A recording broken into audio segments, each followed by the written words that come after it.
बच्चों, पिछला जो मैंने आपको एक वीडियो अपलोड किया था उसमें हाइड्रोकार्बन के बारे में बात शुरू हो गई थी। एल्केन, एल्कीन, एल्काइन के सूत्र बता दिए थे, एल्किल का सूत्र बता दिया था। आज अपन थोड़े नाम लेते हैं, कैसे कार्बनिक यौगिकों का नाम लेते हैं। संतृप्त हाइड्रोकार्बन के लिए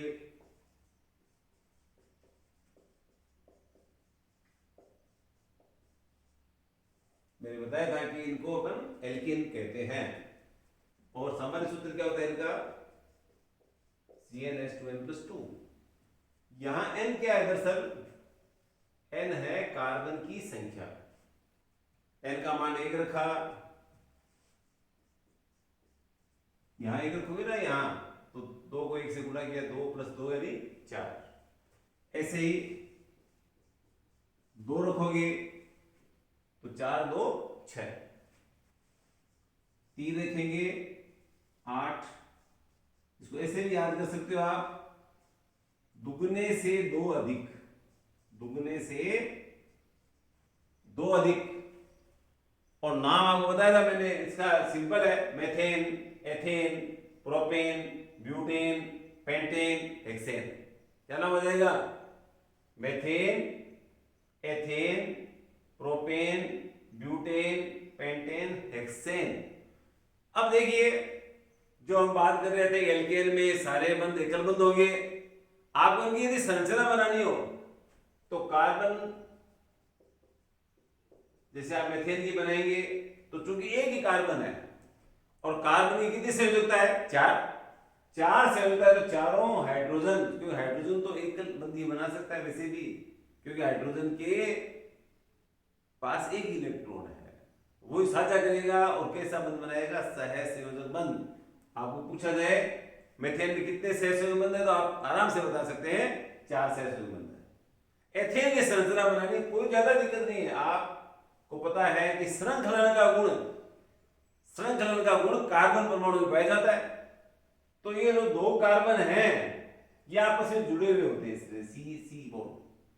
अब देखिए एक बंध तो बन गया, और कार्बन की संयोजकता कितनी है? 4 है ना, 4 है तो ये 4, एक ये है, फिर मैंने 3 लिखे इधर, इस कार्बन के साथ देखो इसी 4 होगी, 1 2 3 4।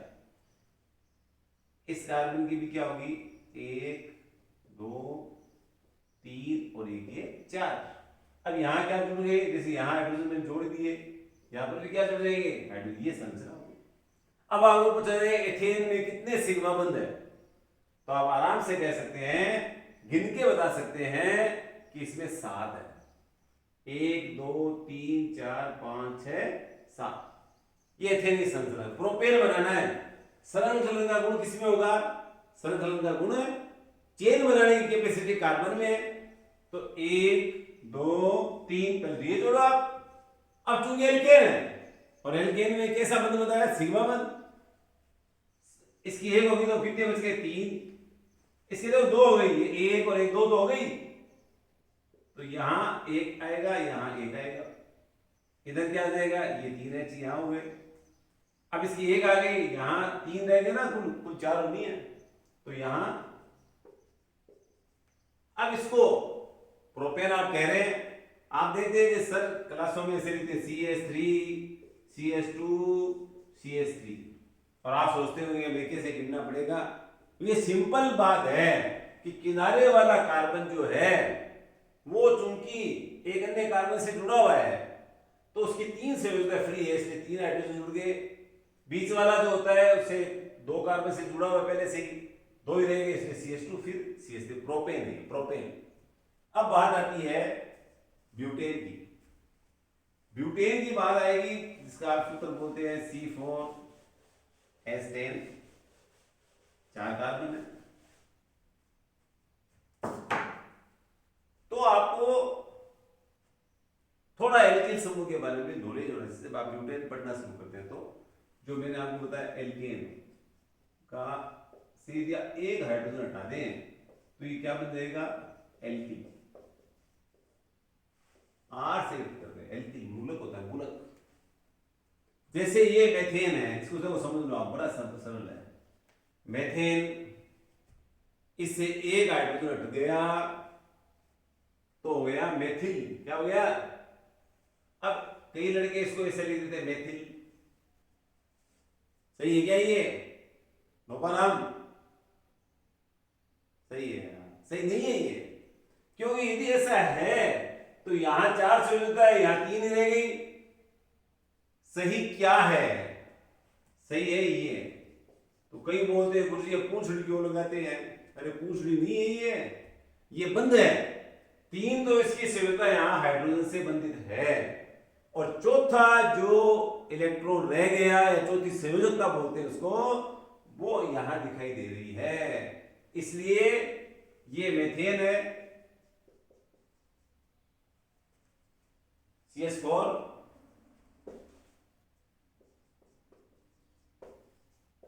ये कुछ नहीं है, गलत है, ये होता ही नहीं है।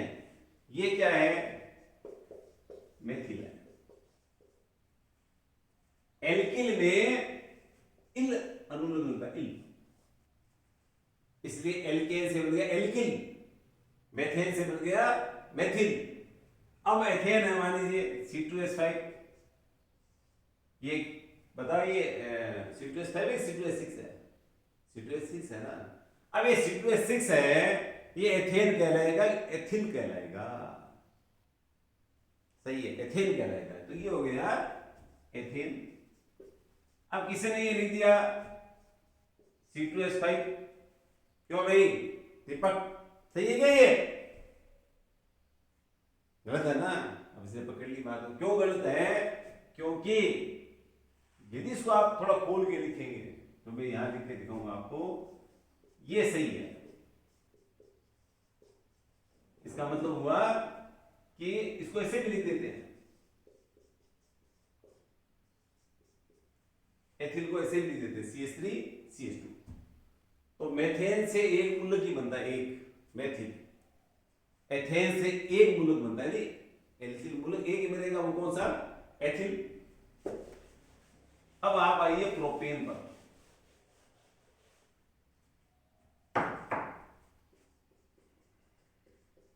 जब आप प्रोपेन लिखेंगे तो कई स्टूडेंट्स के ये तो बड़ा सरल हो जाता है कि सर ये प्रोपिल है, ये तो सरल है, एक हट गया C3H8 से एक हाइड्रोजन हट गया तो प्रोपिल हो गया, बात सही है ना।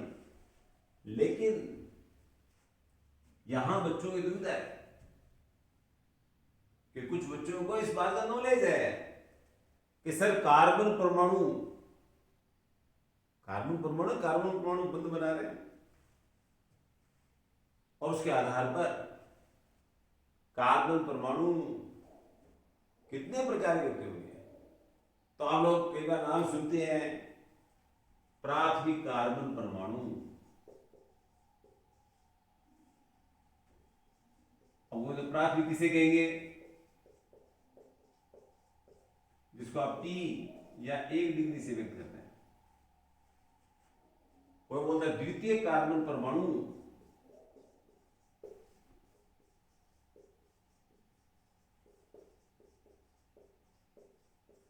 उसको S या 2 डिग्री से व्यक्त करते हैं, सेकेंडरी। तृतीयक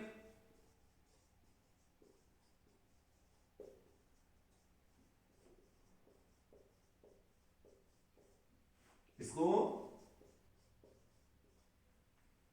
ट्रसरी बोलते हैं, ट्रसरी तृतीयक। और एक होता है चतुष्क।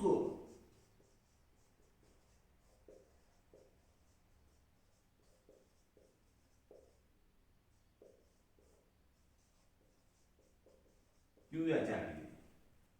प्राथमिक, द्वितीयक, तृतीयक, चतुष्क, 4 प्रकार के कार्बन परमाणु बोल रहा हूं। कौन कौन से? प्राथमिक, द्वितीयक, तृतीयक, चतुष्क। बोलिए मेरे साथ, प्राथमिक कार्बन परमाणु जिसको P या 1 डिग्री बोल रहे हैं, P बोल दो, 1 डिग्री बोल दो या प्राथमिक बोल दो। द्वितीयक किससे कर रहे हैं? S या 2 डिग्री से, द्वितीयक हो गए। तृतीयक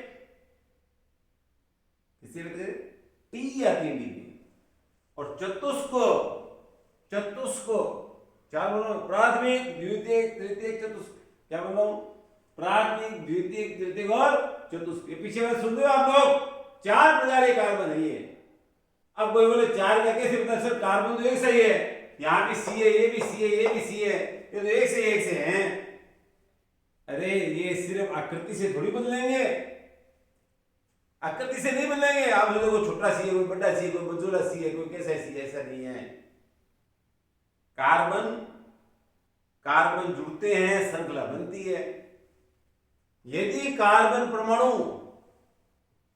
केवल एक ही कार्बन से बंधित हो, एक से, जैसे ये आप लिखते हैं तो ये कार्बन केवल इससे बंधित है, एक से। ये कार्बन सिर्फ इस एक से बंधित है, लेकिन ये कार्बन इन दोनों से बंधित है। आप समझिए बात क्या कहना चाह रहे हो? ये कार्बन किससे बंधित है? इसी से, उससे तो है नहीं। क्योंकि अचक्रीय यौगिक का मतलब ये होता है इसमें सीधे के कार्बन परमाणु आपस में जुड़े हुए नहीं होते हैं। तो ये एक से जुड़ा हुआ प्राथमिक है, ये भी प्राथमिक है क्योंकि ये इससे जुड़ा हुआ है। लेकिन ये बेचारा किस्मत का मारा कितने से जुड़ गया? ये इससे भी जुड़ा, उससे भी जुड़ा, 2 से जुड़ गया। एक कार्बन 2 से जुड़ गया। ऐसे कार्बन खड़ा, मानो मैं कार्बन हूं, इधर से जुड़ा, इधर से जुड़ा, साथ ही हाथ बढ़ाना, बढ़ते जाना, तो बीच वाला व्यक्ति वो द्वितीयक है। इधर वाला साथी क्या हो गया? प्राथमिक, उसके मेरे हाथ के जुड़े हुए। इधर वाला क्या हो गया? मेरे से जुड़े हुए नहीं, मैं दोनों से जोड़ रहा हूं, तो मैं हो गया द्वितीयक। किसी क्या हो गया? द्वितीयक। जो 2 कार्बन से बंधित हो वह द्वितीयक। जैसे इस प्रोपेन की बात यदि हम करें तो ये प्राथमिक, ये भी प्राथमिक, क्योंकि ये एक से जुड़ा हुआ है, ये भी एक से जुड़ा हुआ है, पी दिख रहा है, लिखा है, और ये द्वितीयक। अब बताओ आप, सिंपल सा क्वेश्चन है, प्रोपेन में प्राथमिक कार्बन परमाणु की संख्या कितनी होती है? तो आपका सीधा जवाब होगा 2 होती है। द्वितीय कार्बन परमाणु संख्या कितनी होती है? आपका जवाब होगा 1 होती है। अब जब प्रोपेन से प्रोपिल बने, एल्किल बने, कितने हाइड्रोजन जाएंगे? तो आप कहेंगे सर 1 जाएंगे, क्योंकि एल्केन में ये होता है CnH2n+2 और एल्केन में होता है CnH2n+1। 1 हाइड्रोजन गया, एल्केन इल हुए और एल्किल बन गया। इल लगेगा भाई, लिखा नहीं। तो कहने का मेरा मतलब है कि अब जब आप हाइड्रोजन निकालेंगे तो 2 संभावनाएं हैं आपका। There are 2 possibilities. एक संभावना है जब आप प्राथमिक कार्बन से जुड़ा हुआ हाइड्रोजन हटाएं, दूसरी संभावना है कि आप द्वितीय कार्बन से जुड़ा हुआ हाइड्रोजन हटाएं। और आप अलग अलग दोनों हटा सकते, एक साथ भी हटा देगा। एक साथ हटाएंगे तो एल्किल कैसे देगा? फिर तो सूत्र बदल गया, एल्किन का जाएगा, CnH2n आ जाएगा। इसलिए कितने हटाने का? 1 हटाने का। कितनी संभावना है प्रोपेन में? 2 है। कौन कौन सी है? प्राथमिक से हट सकता है और द्वितीयक से हट सकता है। पहले मैं प्राथमिक से हटा रहा हूं। किसे हटा रहा हूं? प्राथमिक से हटा रहा हूं। समझ आ रहा है आप लोगों को?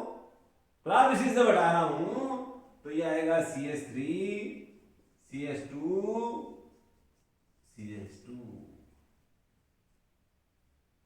किससे हट गया ये कर दो, चाहे आप इधर से हटाते, ये दोनों एक ही बात है, इनमें कोई अंतर नहीं है, क्योंकि दोनों में आपने प्राथमिक कार्बन से हटाया। क्या हटाया? और इससे जो ये बना है, ये क्या बन गई? ऐसा कि नहीं, रूढ़ प्रणाली या साधारण प्रणाली में ऐसी संरचना को नॉर्मल संरचना कहते हैं। क्या कहते हैं? नॉर्मल, स्मॉल n लिखना है। इसको बोलेंगे अपन normal propyl, n propyl. Propane की जब आपने संरचना लिखी, मेरे साथ बोलेंगे आप लोग, CH3 CH2 CH3, ये प्रोपेन है। इसमें दो किनारे वाले बॉडीगार्ड CH3 CH प्राथमिक कार्बन है, CH2 वाला बीच वाला ये द्वितीय कार्बन है। जब मैं प्राथमिक से H निकालने की बात करता हूं बनेगा प्रोपेन, और वो प्रोपेन कहलाएगा एन प्रोपेन। लेकिन यदि किसी विद्यार्थी ने यहां से निकाला और कई संरचना आएगी भी आपके, उस संरचना को यहां से हट गया, ये भी प्रोपेन है। अब दोनों में अंतर करने के लिए, रूढ़ बनाने में, ऐसी संरचना के लिए इसको ऐसे लिख दो, चाहे आपको ऐसे लिख दो, ये संरचना होगी आइसो संरचना, इसको बोलेंगे आइसोप्रोपिल। क्या बोलेंगे? आइसोप्रोपिल। तो C3H7, C3H7 तो प्रोपेन है, और C3H7 क्या है? प्रोपिल है, प्रोपिल। प्रोपिल से दो बन गए, एक एन प्रोपिल जिसको नॉर्मल प्रोपिल कह रहे हैं, एक आइसोप्रोपिल। कौन कौन से? नॉर्मल प्रोपिल और आइसोप्रोपिल। आइसोप्रोपिल जो है, अब ध्यान रखिए आप, यहां से आपकी एक बहुत बढ़िया चीज जो आपको हमेशा के लिए याद करनी है, ये जो संरचना है, इस संरचना का नाम ही आइसो संरचना है। क्या नाम है? आइसो संरचना। आइसो का मतलब होता है जिस कार्बन से H हट रहा है उससे दो CH3 जुड़े हैं, किनारे पे होती है इस संरचना में से। किसी भी कार्बनिक संरचना के किनारे होती है। ये संरचना दी जाए तो आपके दिमाग में आना चाहिए ये आइसो संरचना। तो विद्यार्थियों ये समझो आप, मेथेन से एक हटा मेथिल बना, एथेन से एक हाइड्रोजन हट गया एथिल बन गया, प्रोपेन से एक हाइड्रोजन हटेगा प्रोपिल बनेगा, प्रोपिल बनेगी उसकी दो संभावना हो गई, एक नॉर्मल प्रोपिल जिसमें प्राथमिक से हट रहा है, द्वितीय से यदि H हट रहा है तो वो आइसो संरचना है, और इस संरचना को अपन आइसो संरचना कहते हैं। तो प्रोपिल के यदि आपको ये पूछा जाए कि C3H7 की कितनी संरचना होती है, तो आप आराम से जवाब देंगे कि सिर्फ इसकी दो संरचना होती है, तो ये है और दूसरी ये संरचना है, और दोनों नाम अलग अलग बोलेंगे। पहले का बोलेंगे नॉर्मल प्रोपिल और दूसरे बोलेंगे आइसोप्रोपिल। अब अपन आते C4H10, ब्यूटेन होता है। देखिए चार कार्बन ऐसे जुड़ सकते हैं, 1 2 3 4, ये चार है। एक ऐसा है सरल का गुण, बार बार बोल रहा हूं मैं इसको क्योंकि काफी अच्छा लगता है मेरे को जब बच्चे इस बात को याद करते हैं कि कार्बन में श्रृंखला गुण होता है, क्योंकि वो याद है पिछले जो लेसन मैंने पढ़ा है उसमें, पिछले टॉपिक में बताया, पिछले क्लास में बताया कि इसमें CC आबंध एंथैल्पी का मान उच्च होता है। और मैंने ये बोला था कि कहीं भी आ जाए, आपको 12वीं से मेरे क्वेश्चन बोला था कि फास्ट प्रोसेस में श्रृंखला गणित क्यों होता है, इसका जवाब आ जाए तो आपको बताना पड़ेगा PP आबंध एंथैल्पी का मान उच्च होता है। जैसे मेरे श्रृंखला गुण का क्वेश्चन आ गया आबंध एंथैल्पी के बारे में मैंने बताया था, बंध जब बनता है ऊर्जा मुक्त होती है, बंध को तोड़ते हैं ऊर्जा देनी पड़ती है, दोनों ही आबंध ऊर्जा कहलाती है। बंध बनेगा, जितनी ज्यादा ऊर्जा मुक्त हो गई बंध उतना ही ज्यादा मजबूत बनेगा, क्योंकि कार्बन के बीच में जब बंध बनता है और ऊर्जा बहुत ज्यादा मुक्त होती है, आबंध ऊर्जा मान उच्च है, जैसे ऊर्जा ज्यादा मुक्त होती है, इसका मतलब बंध मजबूत हो जाता है। तो इसमें अब कोई कार्बन की संरचना की चार, तो आपको समझ में आ गया होगा कि सर यहाँ पे लिखेंगे ये, यहाँ पे लिखेंगे ये, सिर्फ संरचना को खेल और कुछ नहीं है, जिसको आप ऐसे लिखते हैं CH3 CH2 CH2 CH3। क्या नाम बोलेंगे इसको? ये हो गया ब्यूटेन। और इसको जैसे प्रोपेन तक तो आप सीधा बोलते हैं मेथेन एथेन प्रोपेन, ये जब बोलते हैं तो रूढ़ प्रणाली में इसको नॉर्मल ब्यूटेन बोलते हैं। क्या बोलेंगे? नॉर्मल ब्यूटेन, क्योंकि कार्बन कार्बन 4 जब जुड़ते हैं तो एक दूसरी संभावना भी रहती है। दूसरी संभावना क्या रहती है? एक कार्बन यहां भी जुड़ सकता है। यहां जब जुड़े तब क्या स्थिति पहले देख लेते हैं अपन। ये 3 संयोजकता तो हो गई इसकी, अब एक ही बची है यहां पर। या एक हो गई, कितनी बच गई? 3। या एक हो गई, कितनी बच गई? 3। अब दिखने में पता लगता है, लेकिन ये दरअसल आइसोपेंटेन है, आइसोब्यूटेन है। क्या है? आइसो।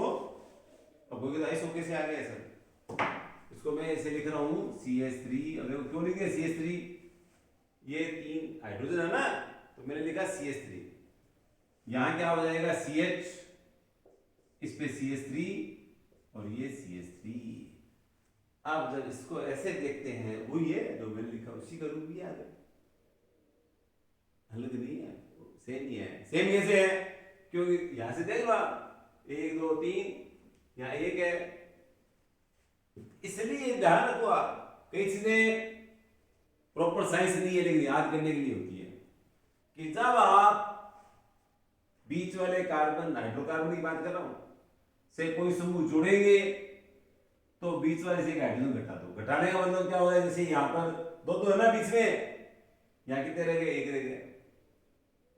इस यौगिक को क्या बोलेंगे? Iso butane. तो इसका मतलब जब आपको पूछा जाए ब्यूटेन, क्या पूछा जाए? ब्यूटेन, तो आपके दिमाग में 2 नाम आने चाहिए। 2 नाम अपने आप। सर ब्यूटेन कह रहे हैं आप, तो नॉर्मल ब्यूटेन कह रहे हैं या आइसो ब्यूटेन कह रहे हैं? 2 होते हैं सर। C4H10 तो ब्यूटेन है, लेकिन ब्यूटेन की 2 संरचनाएं हैं मान लो। मेथेन एथेन प्रोपेन 2 नहीं है, ब्यूटेन की 2। कौन कौन सी? नॉर्मल ब्यूटेन और आइसोब्यूटेन। अब मैं फिर नॉर्मल ब्यूटेन पे आता हूं। ये है देखो CH3 CH2 CH2 CH3, यही है ना। इसमें मुझे ये बताओ आप, दिनेश को बता दे क्या इसमें प्राथमिक कार्बन कितने हैं? प्राथमिक कार्बन याद है ना, अभी बताया मैंने। जब एक कार्बन 1 से बंधित है मान लो तो प्राथमिक है, 2 से बंधित है द्वितीयक है, 3 से तृतीयक है और 4 से तो चतुष्क है। सही कह रहे हो आप? सही है। कटिए, ये कह रहे हैं कि ये प्राथमिक है सर 2। सही कह रहे हैं। क्यों कह रहे हैं? क्योंकि ये 1 से बंधित है, ये भी 1 से बंधित है। तो ये बीच वाले कौन से हो गए? द्वितीयक है तृतीयक है? ये दोनों द्वितीयक है। कैसे कहा इन्होंने? क्योंकि ये भी 2 से बंधित है और ये भी 2 से बंधित। इसको देख लो, ध्यान से देख लो, इसको यहां समझो। ये कार्बन की बात हो रही है। ये देखो यहां से बंधित है 1 और यहां से दूसरे से 2 से, ये 1 और ये दूसरे से। इसका मतलब नॉर्मल ब्यूटेन में कितने प्राथमिक कार्बन परमाणु हैं? उत्तर होगा 2। कितने द्वितीयक कार्बन परमाणु? उत्तर होगा 2।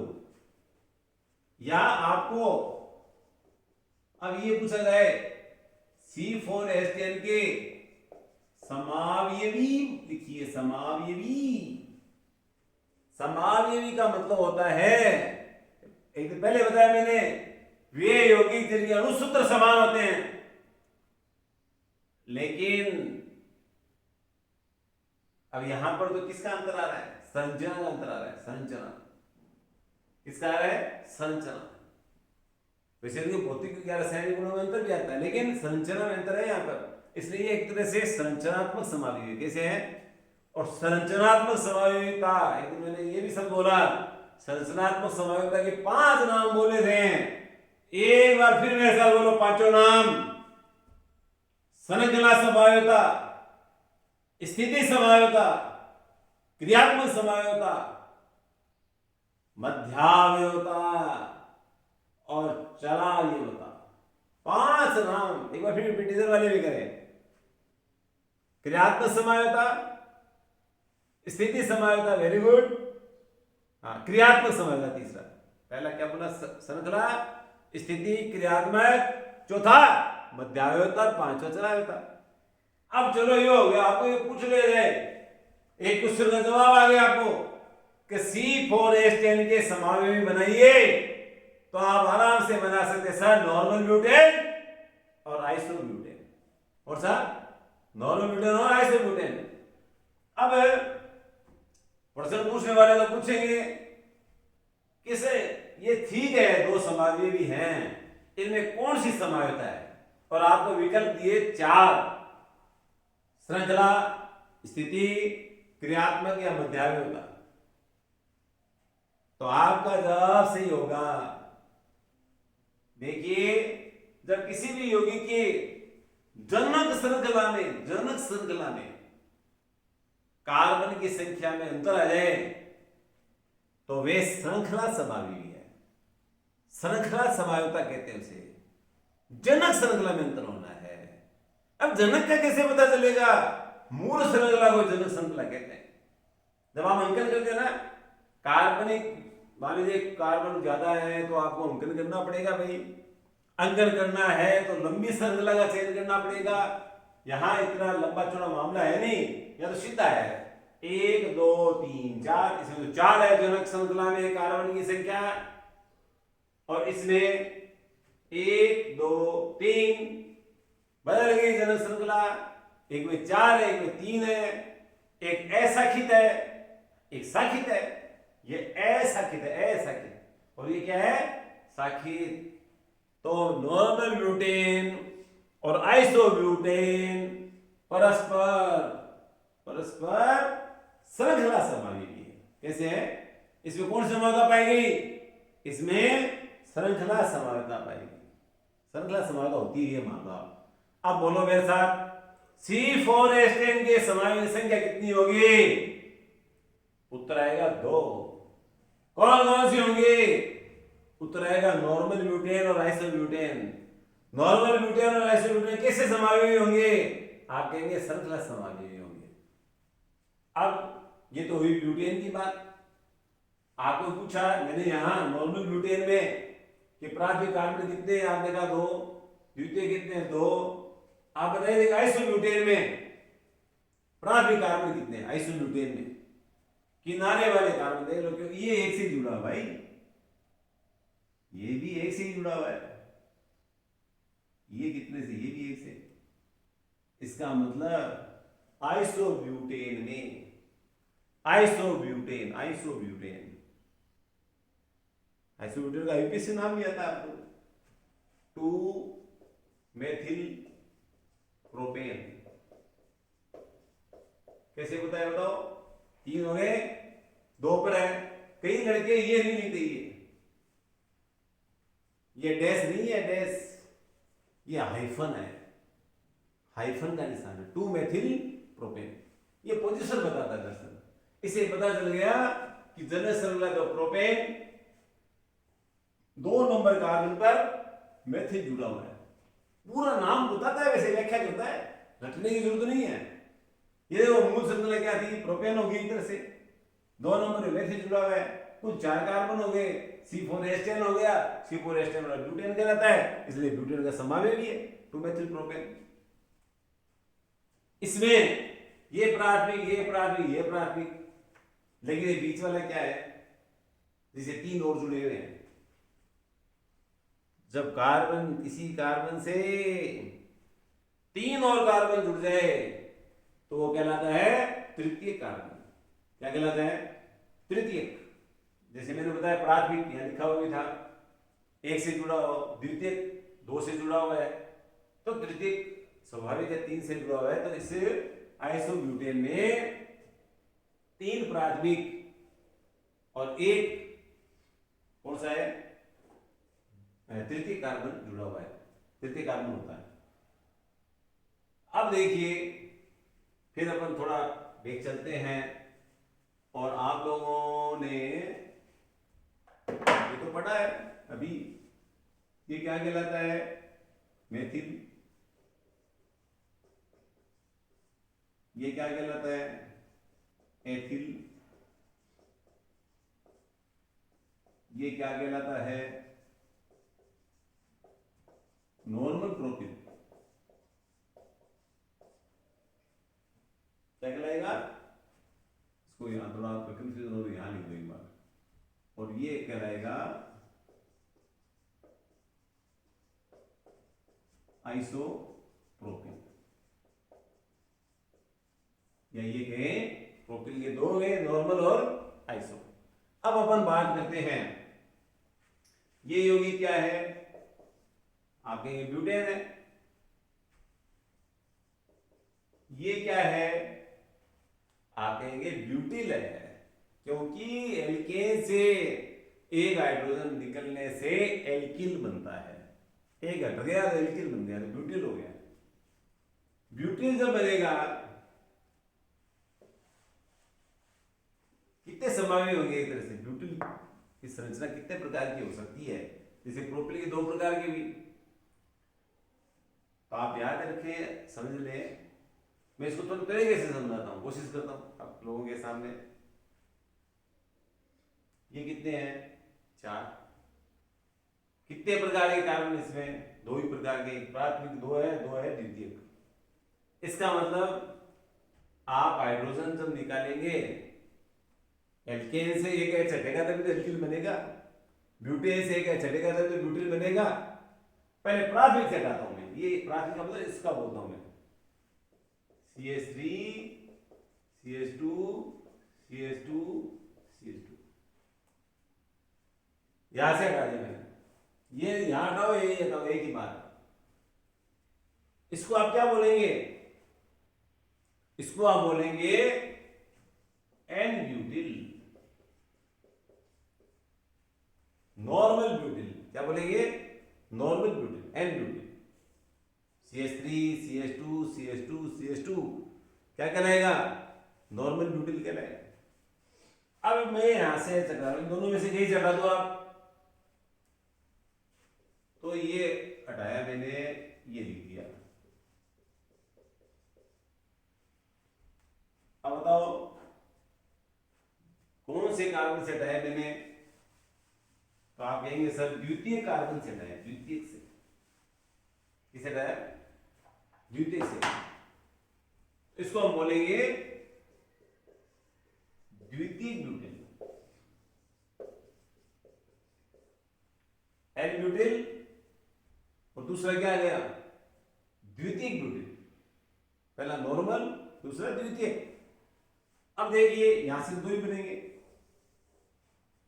इसमें भी 2 प्रकार के कार्बन है। प्राथमिक कितने हैं? ये प्राथमिक है, ये प्राथमिक है, ये प्राथमिक। कुल प्राथमिक कितने हो गए? 3 हो गए। और ये क्या है? ये तृतीयक है। तो पहले अपन प्राथमिक से हटा के देखते हैं।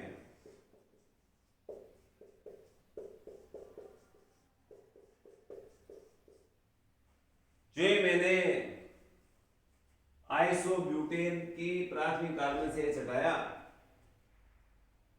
यहां से आप देखेंगे ये संरचना आइसो है।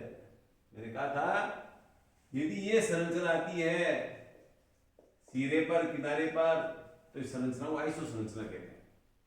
इसका अर्थ हुआ यह यौगिक हो गया आइसो ब्यूटिल। क्या कहलाएगा? Iso butyl. पहला क्या था? Normal butyl. दूसरा क्या था? द्वितीय ब्यूटिल। तीसरा कौन सा आ गया? Iso butyl. और यदि तृतीय कार्बन से हटा दूं मैं H को, तो ये आएगा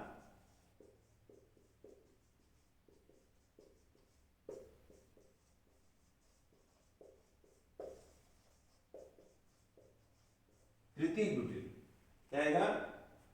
तृतीय ब्यूटिल। फिर देखिए आप बोर्ड के ऊपर मैंने C4H9 के समावी भी लिखे हैं। C4H9 के पहला क्या आया? Normal butyl. दूसरा कौन सा आ गया? द्वितीय ब्यूटिल। तीसरा कौन सा आ गया? आइसोब्यूटिल। और चौथा आ गया तृतीयक ब्यूटिल।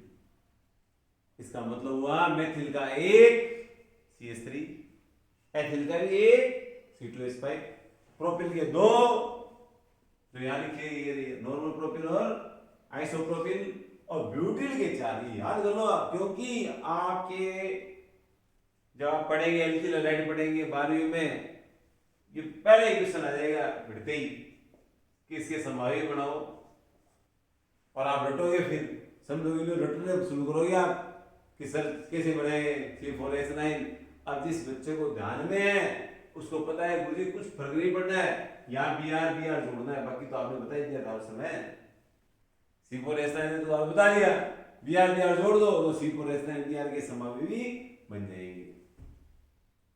तो ब्यूटिल के कितने हो गए? 4, और ब्यूटेन के कितने समवायी होंगे? 2। देखिए दोनों को अंदर समझिए आप, दो अलग अलग बात है। सुनने में हो सकता है कि आपको लगे कि क्या एक से इसी बात, दोनों अलग अलग है। ये तो एल्केन है और ये एल्किल है, ये ब्यूटेन है और ये ब्यूटिल है। इसके दो समवायी भी हैं, नॉर्मल ब्यूटेन और आइसोब्यूटेन, और इसके 4 समवायी भी हैं, नॉर्मल ब्यूटिल, आइसोब्यूटिल, द्वितीयक ब्यूटिल और तृतीयक ब्यूटिल।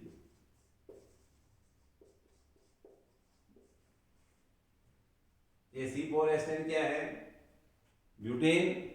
C4H9 क्या है? ब्यूटिल। समझिए, ये तो एल्केन है, एल्किल है, इसलिए मैंने यहां लिख दिया। इसके दो समवायी है, कौन से? नॉर्मल ब्यूटेन और आइसोब्यूटेन। इसके कितने हो जाएंगे? 4, एल ब्यूटिल, आइसोब्यूटेन, द्वितीयक ब्यूटिल और तृतीयक ब्यूटिल। तो मेथेन, एथेन, प्रोपेन ये आपके होगी। पेंटेन के बारे में भी आप जानते हैं, 11th में आप लोगों ने पढ़ा होगा, और एक क्वेश्चन भी आता है, तो एक क्वेश्चन काफी प्रचलित है। C5H12 के समवायी। मॉनिटर मार्कर की व्यवस्था भी कर दो। C5H12 के जब समवायी आप बोलते हैं तो आपके दिमाग में इक्वेशन है C5H12 के समवायी, तो 3 समवायी आते हैं। एक आता है, मैं सीधा लिख देता हूं, ज्यादा समय आपका नहीं देखिए, ये सीधा लिखा इसलिए नॉर्मल पेंटेन। क्या होगा? Normal pentane and pentane. जैसे नॉर्मल ब्यूटेन होता है वैसे नॉर्मल ब्यूटेन है, वैसे नॉर्मल पेंटेन। दूसरा होता है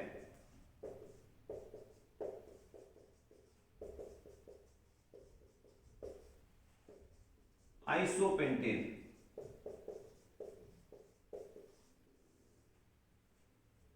आइसोपेंटेन, आइसो क्यों बोला? वही ये संरचना आ गई, जैसे इसके भी ब्यूटेन में भी 2 होते हैं, नॉर्मल ब्यूटेन और आइसो ब्यूटेन। तो पेंटेन में ये दो तो सेम ही है, ब्यूटेन में नॉर्मल ब्यूटेन, आइसो ब्यूटेन, और पेंटेन में नॉर्मल पेंटेन, आइसो पेंटेन। और तीसरा जो आता है वो आता है नियोपेंटेन।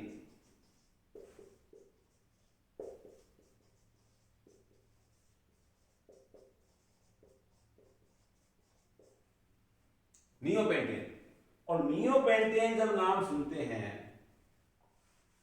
C5H12 के लिख रहे हैं, नॉर्मल पेंटेन, आइसोपेंटेन, और नियोपेंटेन। ये जो संरचना है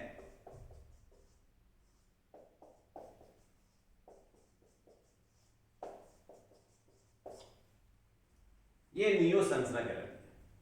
क्या कहलाती है? नियो। जैसे ये संरचना क्या कहलाती है? एसाइक्लिक वाली नॉर्मल कहलाती है एक तरह से। इसको हम कहते हैं आइसो।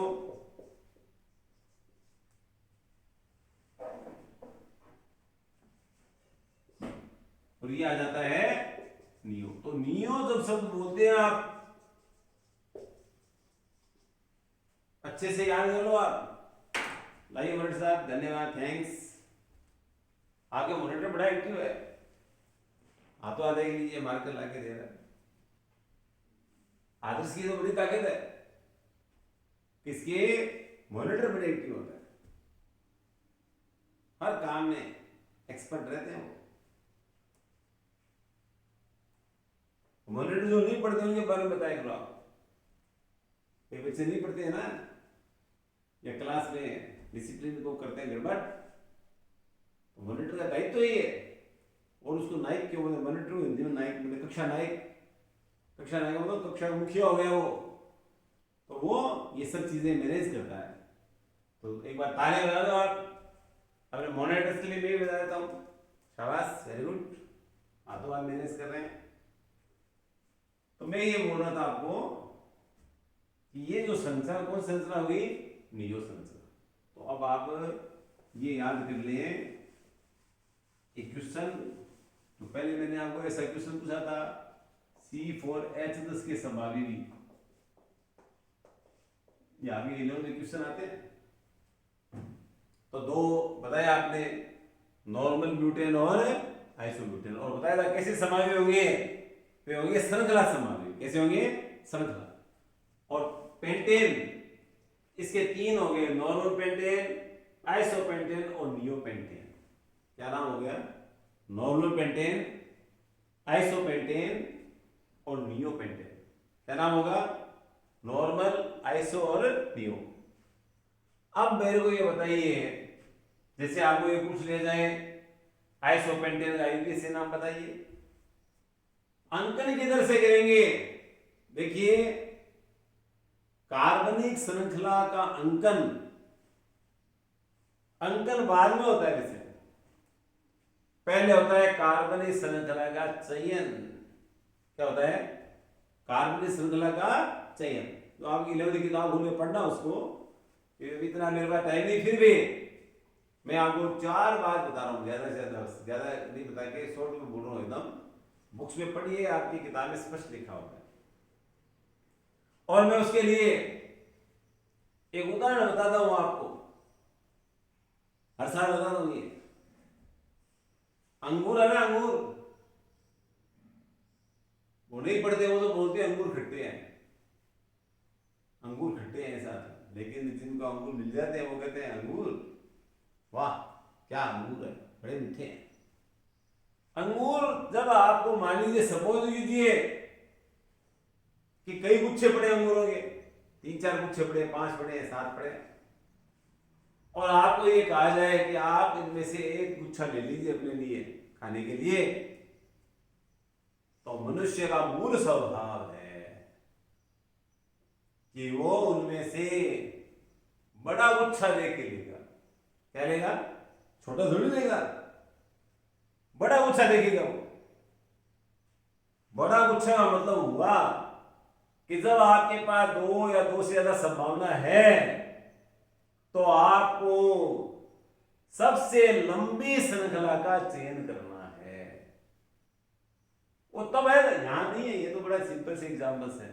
इससे कॉम्प्लिकेटेड एग्जाम्पल आते हैं, वहां आप लोगों के दिमाग में रहना चाहिए, गुच्छा लूंगा तो लंबे वाला। क्या शिव शंकर? हाँ, तो मुझे मत तो मैसेज नहीं है, दो कोई बात नहीं।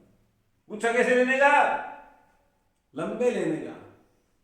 अब हमारे ये रघुकुल बैठा है, इस रघुकुल की बड़ी समस्या आ गई है। गुरुजी आपने बोला यदि नियम और अंगूर मिलने शुरू हुए, हमने देखा गुच्छा लंबा लेना है, लेकिन जब नापा तो दो गुच्छे बराबर आ गए लंबाई में, तो हमारी दुविधा होगी कौन सा गुच्छा लें। किसी भी कार्बनिक यौगिक में यदि दो समान लंबाई की कार्बनिक श्रृंखला हो, ये भी इतने कार्बन की इसमें 4 है, इसमें भी 4 है, तो उन दोनों गुच्छों में से कौन से गुच्छे का चयन करना है? अरे जिसमें ज्यादा अंगूर लगे हुए हो, ज्यादा शाखाएं हो, ज्यादा शाखाएं हो, दो लंबाई की बराबर की श्रृंखला आ गई कार्बनिक, तो उस श्रृंखला का चयन कीजिए। दूसरा नियम बोल रहा हूं मैं। पहला क्या बताया, बोलो मेरे साथ, सबसे लंबी श्रृंखला का चयन, और नंबर 2, यदि समान लंबाई की दो श्रृंखलाएं हैं तो उस श्रृंखला का चयन करेंगे जिसमें प्रतिस्थापियों की संख्या ज्यादा हो। भाई अंगूर नहीं मिलने, अंगूर तो उदाहरण लिया है, ये मान लो मेथिल एथिल क्लोरोफ्लोरो ये अंगूर ही है प्रतिस्थापी। दो यदि समान लंबाई की कार्बनिक श्रृंखला हो तो कौन सी श्रृंखला का चयन करेंगे जिसमें प्रतिस्थापियों की संख्या ज्यादा। श्रृंखला चयन तो ऐसे ही होता है। अब हाइड्रोकार्बन संतृप्त है तो बीमारी नहीं है, असंतृप्त हो, अरे जी का खाओ, बिको तो गुण गाओ, जिसकी खाओ बाजरी उसकी बजाओ हाजरी। जब द्विबंध या त्रिबंध है तो वो लंबी श्रृंखला देखो जिसमें द्विबंध या त्रिबंध आ जाए। अरे जी कहीं बरात में जाना रहे और भी बीन नहीं छोड़ दे से हो तो फिर बड़े बरात में आए बात कुटी से बोली कहते एल्कीन और एल्काइन यदि है द्विबंध या त्रिबंध है, बहुबंध है, और मैं कहता हूं बहुबंध को छोड़ो आप, क्रियात्मक समूह यदि है, अरे क्रियात्मक समूह ऐसा मतलब किसी में मान लो COH क्रियात्मक समूह से मतलब वो अम्ल का गुण दर्शाएगा, OH है तो एल्कोहल का गुण दर्शाएगा, CHO है तो एल्डिहाइड का गुण दर्शाएगा, CO है तो कीटोन का गुण दर्शाएगा, NH2 है तो एमीन का गुण दर्शाएगा। तो महान आत्माओं यदि असंतृप्त हाइड्रोकार्बन हो या क्रियात्मक समूह युक्त यौगिक हो तो लंबी तो लेना है, लेकिन लंबी के चक्कर में उस क्रियात्मक समूह या बहुबंध को मत छोड़ देना भाई, जिसका गुण वो यौगिक दर्शाएगा। जिसकी हम बाजरी खाएंगे तो उसकी हाजिरी बजाएंगे, ये संकल्प लेते हुए उस लंबी श्रृंखला का चयन करना जिसमें वो क्रियात्मक समूह आ जाए, भले ही वो थोड़ी छोटी हो। कई बार ऐसा भी हो जाएगा, पर ऐसा एग्जाम्पल देखेंगे, क्रियात्मक समूह लिया तो गुरु जी थोड़ी छोटी हो, इससे ज्यादा असंतृप्त हाइड्रोकार्बन है, वहां तो आपको पता है सिर्फ एल्केन है, एकल बंध है, तो वहां तो पुनः ही नहीं है। बहुबंध युक्त यौगिक है, बहुबंध को लेना है, उसको देखते हुए लंबी कौन सी उसको चयन करो। क्रियात्मक समूह है, बहुबंध भी है, तो बहुबंध की खीर को ना खाई आप पार्टी पलट ले आप, क्योंकि धंधा है वरिष्ठता मिलती, उसमें वरिष्ठता मिलेगी या वरीयता जिसको बोलते हैं, वरिष्ठ क्रियात्मक समूह बोलते हैं, वरीयता जिसको मिलेगी वो क्रियात्मक समूह को मिलेगी। तो सबसे लंबे अंगूर का गुच्छा लेना, ध्यान जो अंगूर तो लंबा चक्कर में गुच्छा ही डाल लिया, तो क्रियात्मक समूह को छोड़ना है। और दो समान लंबाई की हो तो उसको लेना, श्रृंखला चयन करने से प्रतिस्थापी ज्यादा हो। जब श्रृंखला चयन कर लो आप, गुच्छा तय कर लिया, ये श्रृंखला जनक श्रृंखला, ये उसको जनक बोलते हैं। उसके बाद अंकन शुरू होता है, अंकन और अंकन किस सिरे से करते हैं? जिधर से प्रतिस्थापी को या क्रियात्मक समूह को या बहुपद को। अब क्रियात्मक समूह तो सबसे ज्यादा वरीयता क्रियात्मक समूह मिलेगी, क्रियात्मक समूह नहीं है उसमें बहुपद को दो वरीयता, बहुपद भी नहीं है तो प्रतिस्थापी को दो। ये क्रम है क्रम। नंबर 1 क्रियात्मक समूह है वरीयता में, नंबर 2 बहुपद, और नंबर 3 प्रतिस्थापी। ध्यान देना क्या किया मैंने, क्या बताया मैंने कि सबसे लंबी श्रृंखला चयन करो। 2 श्रृंखला यदि समान लंबाई की है तो आप अधिक प्रतिस्थापी वाले श्रृंखला चयन कर लो, और श्रृंखला का चयन कर लिया फिर आपको अंकन करना है। अंकन करते समय यदि क्रियात्मक समूह है तो उसको वरीयता दो, नहीं है तो बहुपद को वरीयता दो, वो भी नहीं है तो प्रतिस्थापी। जिंदाबाद जिंदाबाद जिंदाबाद। इस बात का विशेष ध्यान रखो। वरीयता से मेरा मतलब समझ रहे हो ना? अरे जब अंगूरिया खासो नहीं तो पहले मोटड़िया मिठड़िया अंगूर खावे, छोटा बाकी सोई बनी मिठड़ियों चालू कर लो है। इसका मतलब निकटतम अंक जिधर से देश के प्रतिस्थापी को कम से कम अंक देश के उधर से अंकन करना है। तो यहां इस बात को अगर सरल रूप में सिंपल एग्जांपल है तो आपको सबको आता भी है, और जब आप ये क्लासें लेते हैं तो आपको लगता भी होगा गुरुजी तो हमें अजर लगनी छलक जाए वाली बात है। आज दो लगता आता है, आधा लगता है कि आता तो है, आधा लगेगा आ तो सकता है, कईयों को लगेगा ये आता तो है क्या। कोई चीज तो सरल है, सब सुनी सुनी बात पढ़ रहे हो आप, क्या ये बहुत अच्छा आप लोगों को पता है। ये रिवीजन हो रही है, एक तरह से रिवीजन हो रही है तो कंठस्थ हो जाती चीजें पढ़ते समय। नहीं हुई बोले ब्यूटेन सीपो एस्टर के 2 नॉर्मल ब्यूटेन आइसो ब्यूटेन ऐसे कट कट कट बोलेंगे, इसका मतलब ग्रीस राटा के शिष्यों को केमिस्ट्री आ गई। और वो सोचते हैं कि सर सोच रहा हूं सोच रहा हूं सोच रहा हूं। अरे भाई कंपटीशन के अंदर आपको 70-80% क्वेश्चन ऐसे आने चाहिए कि इधर क्वेश्चन आया और उधर जवाब आया, क्वेश्चन आया जवाब आया। बॉलर ने बॉल फेंकी और इतना फर्स्ट सिलेक्शन होना चाहिए गेंद बाउंड्री लाइन से बाहर 4 रन के लिए, क्योंकि आपके हर क्वेश्चन 4 नंबर का ही होगा। आपको तो चौके लगाने हैं, चौके लगाने, बीट नहीं होना है। बीट के माइनस होते हैं वहां कि कितनी बार बीट हो गया, कितने माइनस हो गया, मुश्किल होगी। बीट होना नहीं, अब बीट नहीं होना तो क्या करने का कि जो आता है उसको अच्छे से करने का। ये आते हैं मुझे बता, आपको ब्यूटियन का सब आता है, बहुत अच्छे बताते हैं कि सगला समावी होते हैं, नॉर्मल ब्यूटियन नाइस पेंटे नहीं आते हैं, रट लेते हैं शेर है बब्बर का उर्दी नॉर्मल पेंटे नाइस पेंटे नियो पेंटे उपचू कब होते हैं। क्या इस पेंटे नहीं संरचना बनाओ तो कब बनाओ गुरुजी आप बनाओ हम नाम लिख देंगे। ओ भाई नहीं, संरचना बनाने भी आता है पेपर में, संरचना बनानी और फिर इसका नाम लिखना। तो इधर से मैथिल 2 पे आया, इधर से 3 पे आया तो शेर चलेगा इधर से क्रमांकन करने के लिए 1 2 3 4, उधर से नहीं आएगा। क्यों है, उधर से दूर पड़ रहा है। किसी पंगत में भोजन कराना है, दामा हाथ में है, थोड़ा दूर जाके जीवाना शुरू करोगे क्या। पंगत का पहला हाथ में आएगा, वैसे देना चालू करो, पहुंच जाओगे अपने आप आगे तक। छोड़ना मत किसी को, तुम भूखे लगे थे तुम्हारी आदत ही खराब है। 2 मैथिल क्या आएगा, ब्यूटेन।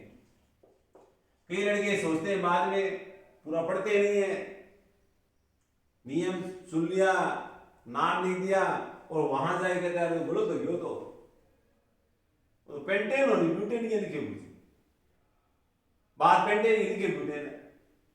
अरे महान आत्माओं, 4 + 1 = 5 होता है। ब्यूटेन में 4 और मैथिल में 1, तो 4 + 1 5 है तो पेंटेन ही। अरे इसका जब आप अणुसूत्र लेंगे हमें तो उससे मतलब है, C5 इस बार हो जाएगा ये। अब ब्यूटेन क्यों लिखा होगा? आपको पता है जनक श्रृंखला में 4 कार्बन है, जनक जब 4 तो ब्यूटेन ही होगा। 2 मेथिल ब्यूटेन में ये लिखा ना कि 2 मेथिल पेंटेन, तो आपके दिमाग में रचे गुरुजी गलत, C5H12 का पूछा है, आपने 6 कर दिए, 6 कर दिए, 5 तो पेंटेन ही हो गई, मेथिल हो गया। ये लिख रहा हूं, आप कहते सही, करेक्ट, 4 + 1 = 5। इसका जब आप लिखोगे लंबी श्रृंखला 3 वाली है, 2 नंबर पे मेथिल जुड़े हुए। अब देखिए यहां कई बार गलती करते हैं स्टूडेंट, 2 पे 2 प्रतिस्थापित जुड़े हुए, 2 जुड़े हुए हैं, क्या हो जाएगा 2 2, 2 बार क्यों लिखा मैंने? इस पे भी जुड़ा हुआ है एक, इसी पे दूसरा जुड़ा है, तो 2 2 2 है इसलिए डाइमेथिल, और जनक में 3 है तो क्या हो जाएंगे प्रोपेन, 2 2 डाइमेथिल प्रोपेन। अब कई क्या करते हैं गलती, या तो 2 को 2 बार नहीं लिखते, कई कहते 2 2 लिख दिया, कई क्या मौखिक बोल देते हैं, मन में तो बोलते 2 2 डाई लिखते नहीं है, तो डाई लिखना ही पड़ेगा आपको, 2 2 डाइमेथिल प्रोपेन। अब यहां ये जो कार्बन है, देखिए ये कार्बन, ये चतुष्क कार्बन है। क्यों है चतुष्क? मैंने 4 बताया ना कार्बन के प्रकार, प्राथमिक जो 1 से जुड़ता है, द्वितीयक जो 2 से जुड़ते हैं, तृतीयक जो 3 से जुड़ते हैं, और चतुष्क जो 4 से जुड़ते हैं। ये कार्बन 4 से जुड़ गया, चतुष्क कार्बन है। कैसा है? नियोपेंटेन में 4 तो हो गए प्राथमिक कार्बन, ये प्राथमिक है 1 2 3 4, और ये क्या हो गया? ये चतुष्क है। कई हमें पूछा गुरुजी पंचम कार्बन क्यों नहीं बना? पंचम 4 ही क्यों है, 5 क्यों नहीं है, 6 क्यों नहीं है? ये प्राथमिक द्वितीय तृतीय चतुष्की क्यों हो गए? ये पंचक क्यों नहीं है? पंचक तो वैसे ही खराब होता है यार। कार्बन की संयोजकता 4 है भाई, 4 से ज्यादा बंध नहीं बना सकता, तो एक कार्बन ज्यादा से ज्यादा 4 ही कार्बन से जुड़ सकता है, 5 से कैसे जुड़ेगा? संयोजकता है क्या 5 उसकी संयोजकों से? तो इसका मतलब क्या हुआ कि चूंकि उसकी सह संयोजकता सब क्या बोलते हैं? सह संयोजक बंध बनाने की क्षमता कितनी होती है? 4। तो 4 ही है, इसलिए प्राथमिक यानी 1 से जुड़ सकता है, 2 से 3 से 4 तक, 5 से नहीं जुड़ेगा, कभी भी नहीं जुड़ेगा, रट लेना कभी नहीं। तो 5 से 6 का प्रश्न ही नहीं है। तो कार्बन परमाणु कितने प्रकार के हुए? 4 प्रकार के। इसमें ये पहला और दूसरा आपको पूछा जाए कैसे समावेशी है, तो अभी मैं आपको बोल रहा था वही है, ये दोनों देखिए जनक श्रृंखला में कितने कार्बन है? 5। इसके जनक श्रृंखला में कितने कार्बन है? 4। श्रृंखला में अंतर आ गया तो कैसे समावेशी हो जाएंगे? श्रृंखला समावेशी। कैसे हो जाएंगे? श्रृंखला, ये भी श्रृंखला समावेशी कहलाएंगे। तो चलिए मैंने आपको आज जो बताया है वो है मेथेन के बारे में, एथेन, प्रोपेन। प्रोपेन के 2 मूलक बने, प्रोपिल। प्रोपिल के कौन कौन से बन गए? नॉर्मल प्रोपिल, आइसोप्रोपिल, और ब्यूटेन से ब्यूटिल बना, ब्यूटिल C4H9। उसके कितने बन गए? उसके बन गए 4। कई स्टूडेंट्स की रहता है दिमाग में कि सर 5 वाले जो हैं पेंटेन के तो आपने लिख दिए, 3 होते हैं, C5H12 कितने होंगे? ये समावेशी कितने आएंगे? 3। तो इसके कितने आएंगे? C5H11 हो गए।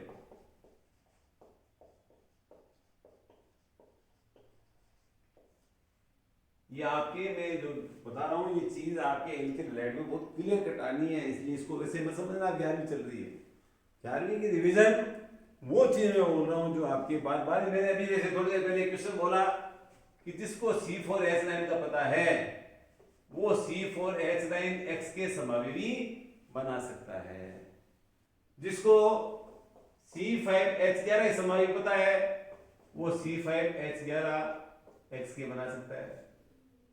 वो जो C4H9 का पता है वो C4H9OH की बना सकता है। OH जोड़ना वहां पर, या OH जोड़ दे, OH हो गया। तो जो मैं ये बोल रहा हूं कि प्रोपिल के 2 है, नॉर्मल प्रोपिल, आइसोप्रोपिल। ब्यूटिल के 4 है, नॉर्मल ब्यूटिल, आइसोब्यूटिल, द्वितीयक ब्यूटिल, तृतीयक ब्यूटिल। और इसके पेंटिल कितने हैं? C5H11 मैं कह रहा हूं 8 नंबर।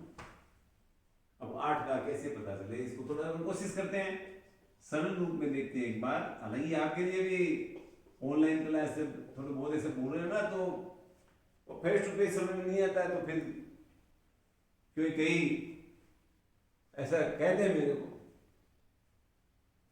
आज सुन के तो आप डर जाते होंगे। कल मेरे क्वेश्चन चल रहा है अपने आजकल आते हो जानो जीतो विजेता बनो प्रतियोगिता, तो उसके अंदर मैंने 2 भाई बहनों के फोटो डाले थे, डॉक्टर सतपाल मीणा और डॉक्टर रोशन मीणा, सगे भाई बहन है। और उनके पिताजी की का निधन बहुत छोटी आयु में हो गया। उस समय रोशन 6वीं या 7वीं में पढ़ रही थी।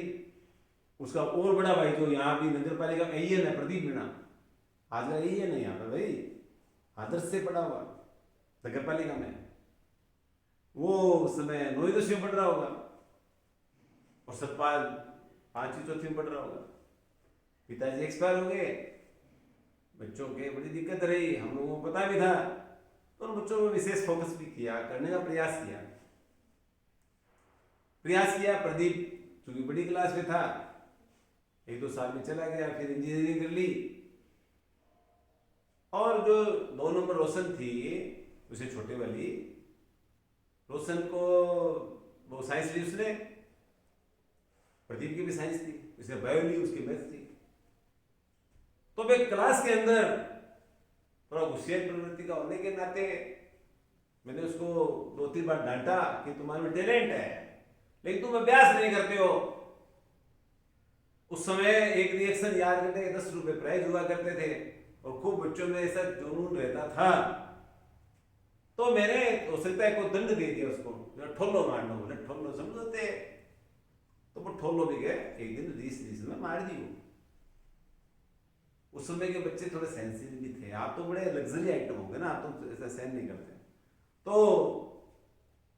वो सीनियर के चली गई, उसको मैंने काफी मोटिवेट किया, काफी बोला, और हम काफी स्टूडेंट निकलते हैं तो बात फिर स्लिप हो जाती है।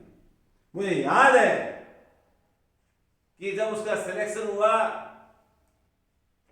सुबह ठीक 5 बजे मेरे पास फोन आया, और पहला वाक्य था कि सर थालो ठोलो काम आ गयो, और उसमें नंबर फीड होते नहीं थे। मैं घबरा गया, मैंने कहा किसी की कल पिटाई की होगी बच्चे की, और गड़बड़ हो गई क्या। तो पसीने से आ गए कि यार क्या होगा, कैसे फोन आ रहा है, ये किसका आ गया। सुबह सुबह उठे ही नहीं थे, उस समय तो उठने की कोशिश कर रहे थे। आप तो उठते ही नहीं 8-8 बजे, और तो 5 मिनट भी जाते हैं ना, अभी भी उठ रहे हैं। तो बाद में मैंने कहा कि क्या बात हुई, कैसे हुई, मैं सोचता था अपने थोड़ी सफाई करनी है। तो कहा सर मैं रोशन मीणा बोल रही हूँ, मेरा मेडिकल में सिलेक्शन हो गया, रिजल्ट आ गया, और आपने उस दिन क्लास के अंदर मुझे ऐसा बोला और ऐसे डांटा, और उसके बाद में मेरे लगन हो गई कि मुझे डॉक्टर बनना है। काश आप लोगों में ऐसी लगन आ जाए। उसके बाद उसे छोटे भाई ने उससे प्रेरणा ली, और ST रैंक में उसकी फर्स्ट रैंक आई थी। आप कभी सदासर को बहुत छोटा आंकते लोग, सदासर साइंस नगरी को बड़ा छोटा मान रहे हैं, छोटा दिमाग हो गया लोगों का। जबकि मैं कहता हूं ये छोटी छोटी चीजें आती है, लेकिन इन पर ध्यान नहीं दिया गया।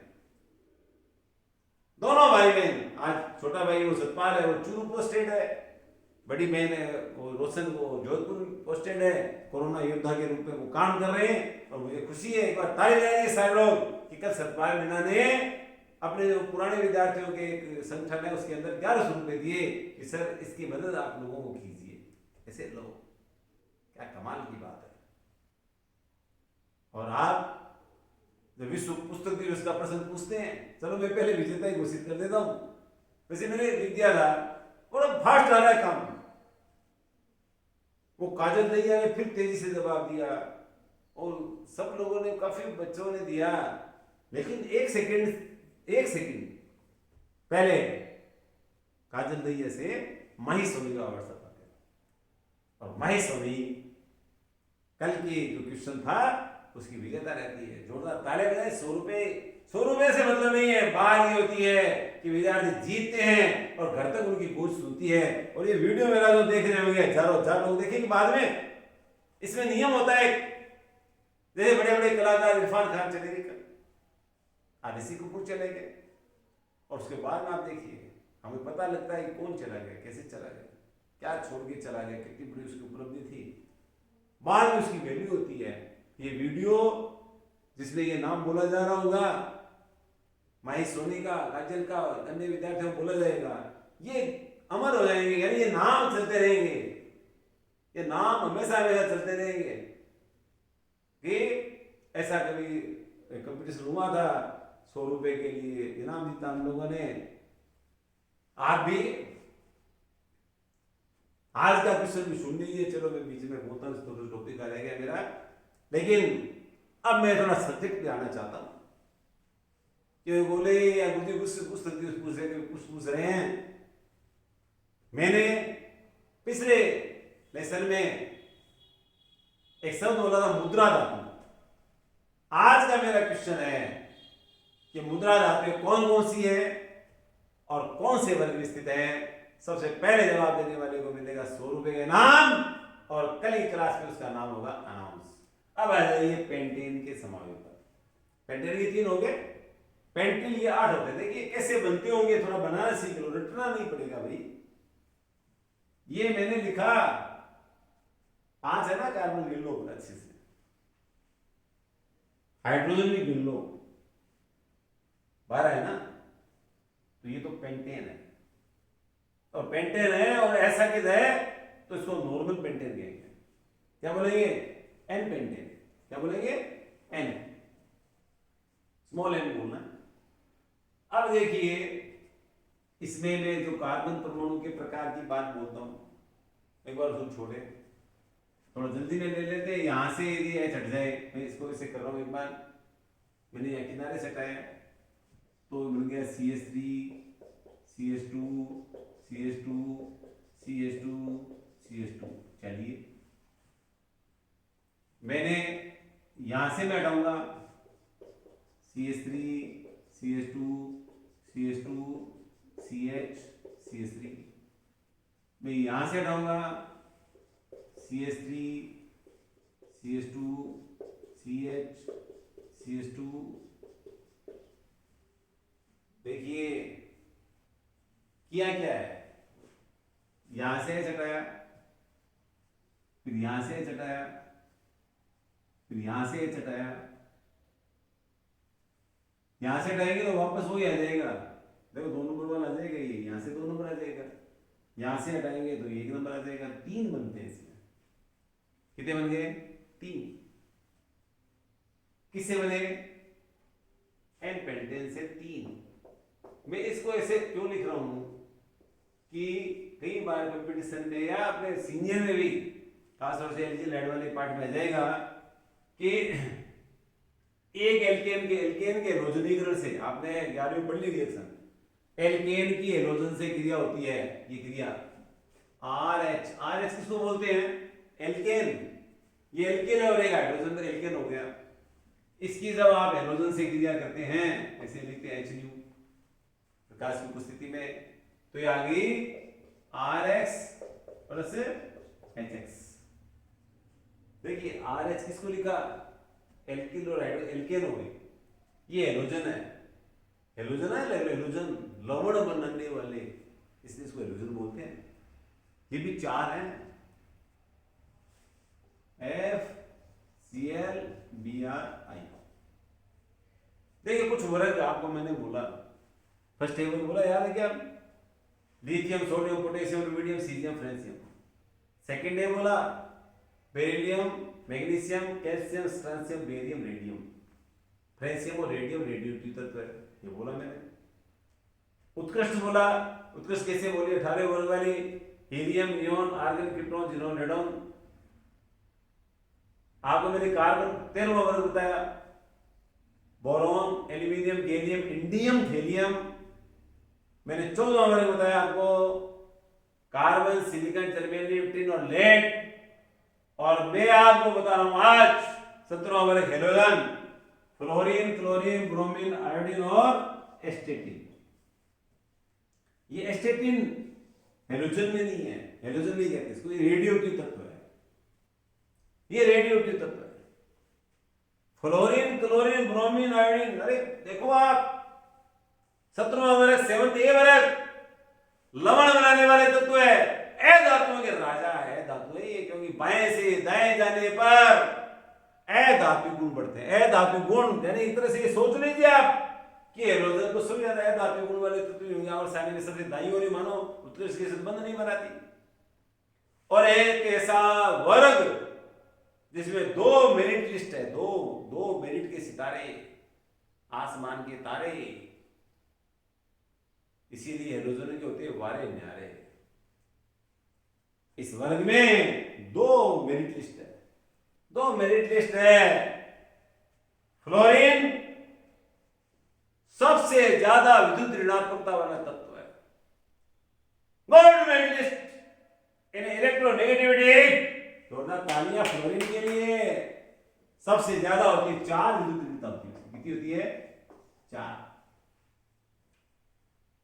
और सबसे ज्यादा इलेक्ट्रॉन लब्धि एंथैल्पी, जिसको इलेक्ट्रॉन मंदुता कहते हैं, इलेक्ट्रॉन लब्धि एंथैल्पी या इलेक्ट्रॉन मंदुता, और इसमें बाजी मारती है क्लोरीन। तो फ्लोरीन किस में मेरिट लिस्ट में आ गई? सबसे ज्यादा विद्युत ऋणात्मकता। क्लोरीन किस में आ गई? सबसे ज्यादा इलेक्ट्रॉन लब्धि एंथैल्पी। एक ऐसा वर्ग 7th ए वर्ग, ऐसे तत्व हेलोजन तत्व है, फ्लोरीन, क्लोरीन, ब्रोमीन, आयोडीन। और सबसे ज्यादा जो क्रियाशीलता है, क्या कमाल की है फ्लोरीन सबसे ज्यादा। और इसीलिए आज कोई कपूर खानदान का एक सितारा चिराग बुझा है, ऋषि कपूर, तो मुझे राज कपूर की एक बात याद आती है, और मैंने उसमें हाइड्रोजन वाले बताई थी, आवारा हूं मैं आसमान का तारा हूं। और ये बात हाइड्रोजन बोलती है, आवारा हूं मैं आवर्त सारणी का प्यारा हूं। और वो तो आवारा है हाइड्रोजन, और फ्लोरीन सुने क्रियाशील है, तो फ्लोरीन को क्रियाशीलता बहुत ज्यादा होने के कारण से शैतान तत्व कहते हैं। क्या कहते हैं? शैतान तत्व। और फ्लोरीन के बारे में जब बात करते हैं तो आपके दादाजी या परदादाजी या बूढ़े लोग सुन रहे होंगे, बुजुर्ग, तो कह रहे केक पता है फ्लोराइड फ्लोराइड सरदार तो भाया बोलो है गोटा दुखन लाग रहा है, वो फ्लोराइड सी फ्लोरीन फ्लोराइड तो F- सबसे ज्यादा क्रियाशील तत्वों में से। तो सबसे ज्यादा विद्युत ऋणात्मकता फ्लोरीन की, सबसे ज्यादा क्रियाशील है धातु फ्लोरीन, और सबसे इलेक्ट्रॉन लब्धि एंथैल्पी क्लोरीन की। ये मैं इसलिए कह रहा हूं कि जब बारे में आएंगे और जब ऑर्गेनिक केमिस्ट्री का पार्ट शुरू करेंगे तो आपके 11वीं का लेंगे हम R और हेलोजन का लेंगे X, और ये बन जाएगा RX एल्किल हैलाइड। अभी तो डॉक्टर लोग पर्ची के साइड में से लिखते हैं RX, ऐसे आप देखिए किसी डॉक्टर की पर्ची में आता है वो अलग है, लेकिन ये RX एल्किल हैलाइड कहलाता है।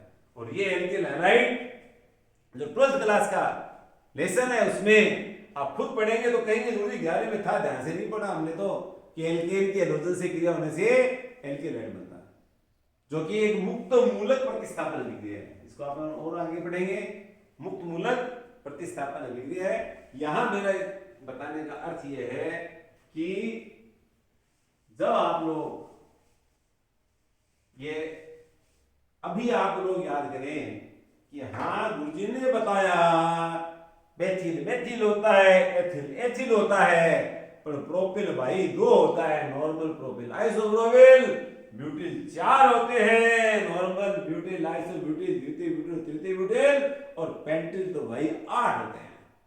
8 में से 3 मैंने बताया किससे बने हैं, नॉर्मल पेंटेन से। तो मैं जो क्वेश्चन बोल रहा था वो कहना मैं थोड़ा ड्रेस से, लेकिन मैं उसी टॉपिक फिर आता हूं।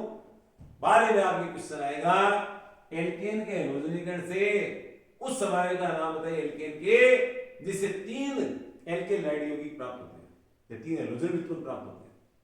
तो आपको पता होगा 3 इससे बनेंगे नॉर्मल पेंटेन से। आपको उत्तर क्या होगा वहां पर, नॉर्मल पेंटेन।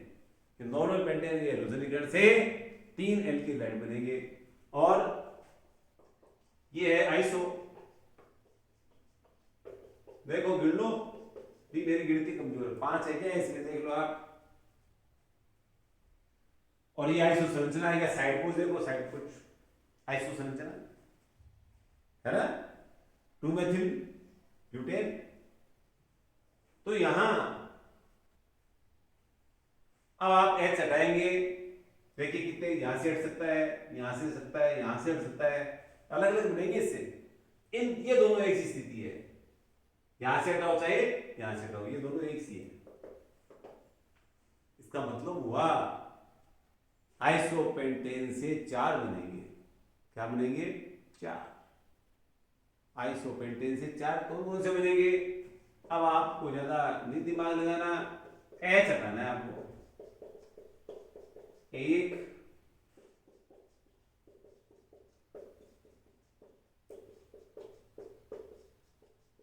किसी उतारना उतार भी सकते हैं।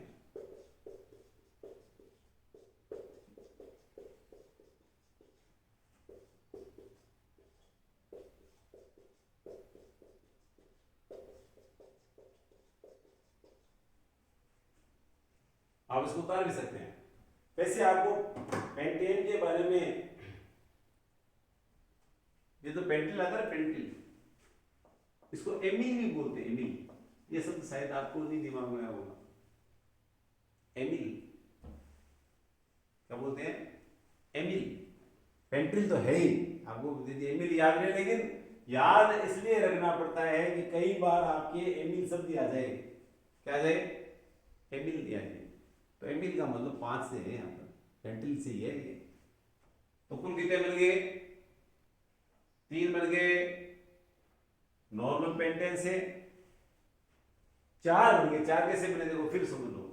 पहले मैंने यहां से H हटाया, ऐसा वैसा लिखा है, वो कुछ नहीं किया है, इसको कोई ज्यादा और जो बता, यही से लिख देता हूं, CH3 CH CH3 CH2 CH2, एक line bond bond single bond. अब मैं इसको तो साइलेंट कर रहा हूं, क्योंकि ये है वैसे बता, CH3 CH CH3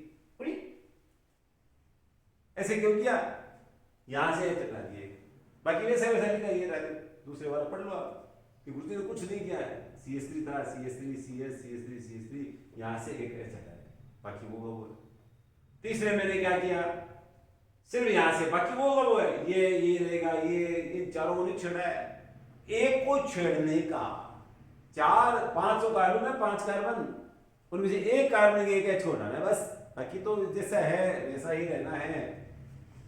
और इसमें क्या है, इन दोनों में से आपकी इच्छा हो वहां से H हटा दो। और पेंटिल का नाम मैंने बताया एमिल नाम होता है। नियोपेंटेन से एक ही बन सकता है, क्योंकि उसमें चारों कार्बन एक से हैं। ये तो खैर इसकी बात ही नहीं है, क्योंकि ये तो चतुष्क कार्बन है। चतुष्क कार्बन से इसे कॉमन सेंस ही पूछ रहे, आपको कोई सूत्र नहीं दिया और सीधा पूछ लिया, चतुष्क कार्बन से जुड़े हुए हाइड्रोजन परमाणु संख्या होगी, तो भाई किसी को नहीं पूछना, सीधा 0 होगी। क्यों कि चतुष्क में 4 तो पहले से कार्बन जुड़ गए, 4 ज्यादा जुड़ नहीं सकते, तो चतुष्क कार्बन से जुड़े हुए हाइड्रोजन परमाणु की संख्या सदैव 0 होती है। ठीक है, अब इसे एक हटा दो आप, ये बन गया नियोपेंटिल। क्या बन गया, नियोपेंटिल।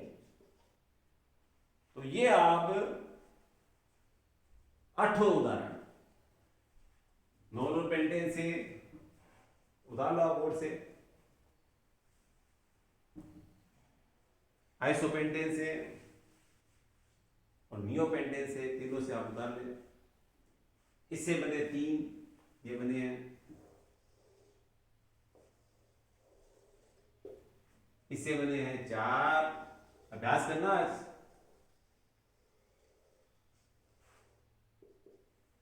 और इससे बन गया 1। 3 + 4 + 1 बराबर 8। 3 + 4 क्यों लिखा मैंने? नॉर्मल पेंटेन से 3, आइसोपेंटेन से 4 और नियोपेंटेन से 1। नॉर्मल से कितने बन गए? नॉर्मल से बन गए 3, आइसो से कितने बन गए? कितने बने? 4, और नियो से कितने बन गए? 1। 3 + 4 + 1 कितने हो गए? 8 हो गए। कितने हो गए? 8। तो पेंटिल के कुल समायोजक संख्या कितनी हो जाएगी? 8 हो जाएगी। तो आज जो मैंने बताया, मेथिल, एथिल, प्रोपिल कितने बताए? 2, ब्यूटिल कितने बताए? 4, पेंटिल कितने बता दिए? 8। अब पेंटिल का एक नाम बताया था आपको, एमिन। क्या बताया? एमिन।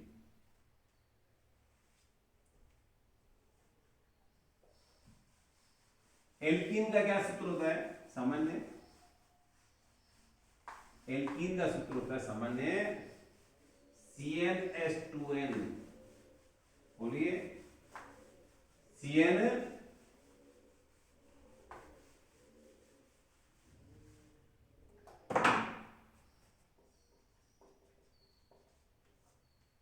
बताओ, मेथीन होगा क्या?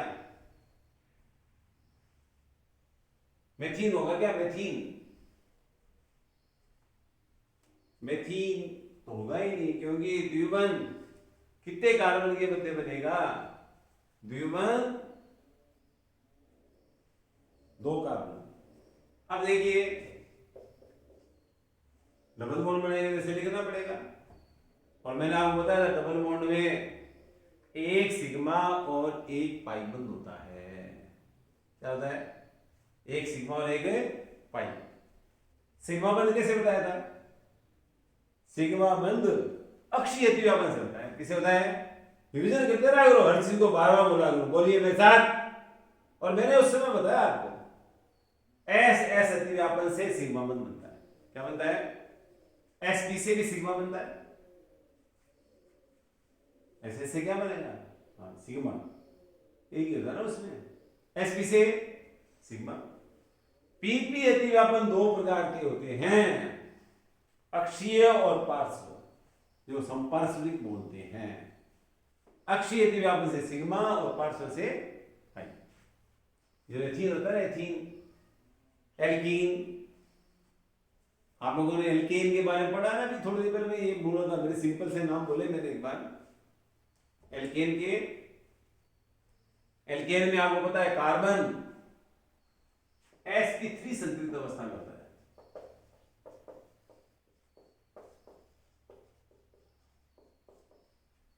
एल्केन में। और जब sp3 संतुलित अवस्था में होता है, चतुष्फलकीय ज्यामिति होती है। क्या होती है? चतुष्फलकीय ज्यामिति। और बंद कोण कितना होता है? वो 109 डिग्री। एल्कीन जो होगी, एल्कीन, जैसे मेथीन की बात करूं, 2 से ज्यादा होगी। अब कितनी रह गई? इसमें 2 रहेगी, इसलिए इसको बोलते हैं। अब कई बार ये यौगिक है, अब रूढ़ प्रणाली भी आपको आनी चाहिए साथ साथ, दोनों तीनों साथ साथ चलती है। आईयूपीएससी भी आनी चाहिए, कई व्युत्पन्न प्रणाली की भी आनी चाहिए। जैसे रूढ़ प्रणाली में मेथेन को सबने पढ़ा, वो टेबल दी हुई 11वीं वाली में, कि मास केस कहते हैं, मास, दलदल वाले स्थान से। इसी तरह से ये जो CH2 डबल बॉन्ड CH2 है, इसका रूट नाम क्या है? एथिलीन। क्या नाम है?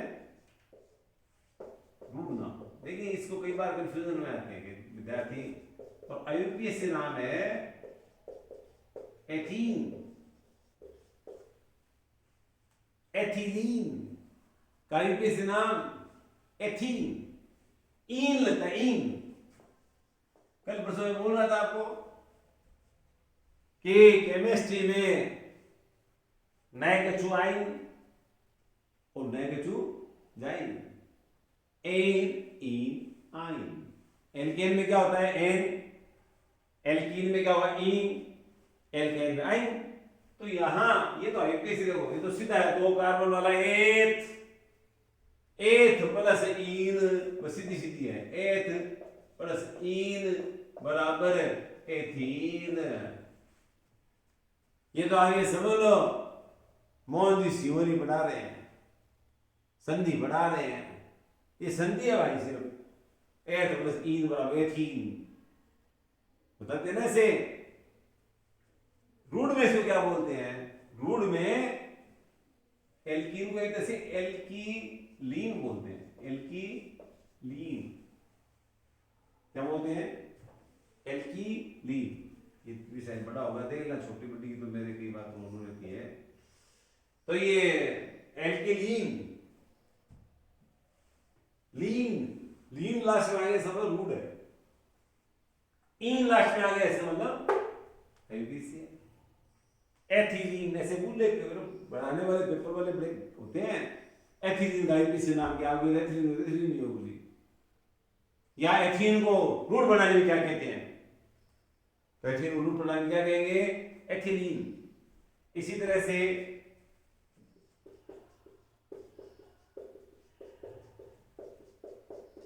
प्रोपिलीन क्या कहेंगे, रूट में क्या बोलेंगे प्रोपिलीन, और आईपीसी में क्या बोलेंगे प्रोपीन, क्या कहेंगे प्रोपीन। जो आप लोग जैसे मान लीजिए देखो ये नहीं आते कईयों को, रूढ़ पद्धति में बहुबंध की स्थिति को रूढ़ पद्धति में एल्फा बीटा से व्यक्त करते हैं, एल्फा बीटा गामा डेल्टा, ऐसे चलता क्रम है, एल्फा बीटा गामा डेल्टा। अब देखो ये क्या हो गया, पहले आ गया ना एल्फा बोलते थे, क्या बोलते हैं एल्फा। यहां आप गलती करते हैं, बहुत से स्टूडेंट को नहीं आता कि इसका रूट नाम क्या है, एल्फा ब्यूटिलीन है। क्या है, एल्फा ब्यूटिलीन, क्या नाम हो जाएगा एल्फा ब्यूटिलीन। और आईपीसी में क्या बोलेंगे इसको, मिसाल में आईपीसी बता देता हूं। अभी मैं अंगूर के गुच्छे की बात कर रहा था, अंकन किधर से करना, तो मैं कह रहा प्रतिस्थापित इधर से नजदीक आ जाए, यहां प्रतिस्थापित है नहीं तो फिर बहुबंध इधर से नजदीक आ जाए। बहुबंध कहां है, इधर से आएगा 1 2 3 4। अब ये किसके साथ माना जाएगा, एक के साथ या दो के साथ, तो एक के साथ, तो इसका नाम क्या हो जाएगा ब्यूट 1 इन। ब्यूट 1 इन क्यों बोला, 4 कार्बन है, एक डबल बॉन्ड है, डबल बॉन्ड के लिए इन लगाते हैं, इन किसके साथ, डबल बॉन्ड किसके साथ, तो मैंने कहा न्यूनतम कार्बन वाले साथ मानना, न्यून वाले साथ मानो। तो ये 1 और 2 डेढ़ नहीं करना है, कई होते हैं बच्चे हैं गणित पढ़ लेते हैं कि गुरुजी 1 और 2 के बीच में डेढ़ हो गया, डेढ़, अरे डेढ़ नहीं बोलो न 2 बोलो, 1 न्यून के साथ में, तो क्या होगा ब्यूट 1। कई बार इसको 1 ब्यूटीन भी लिखते हैं, तो दोनों सही चलते हैं, प्रचलित आजकल इसका ज्यादा ट्रेंड ही है।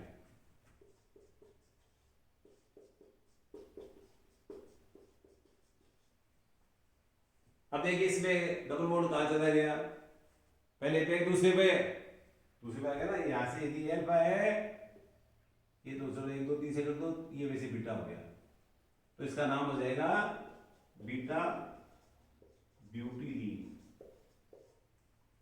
बीटा ब्यूटिलीन।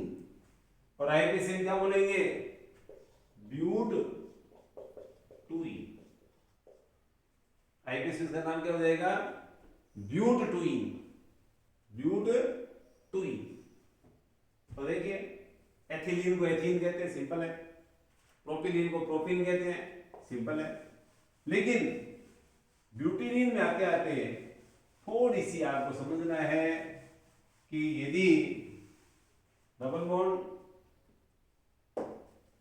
पहले नंबर पे इसको अल्फा बोलेंगे, दूसरे पे तो बीटा बोल देंगे। तो अल्फा ब्यूटिलीन का आईपीसी नाम क्या है? ब्यूटवनीन। और बीटा ब्यूटिलीन का आईपीसी नाम क्या होगा? ब्यूटवीन। और इसमें तीसरा और आता है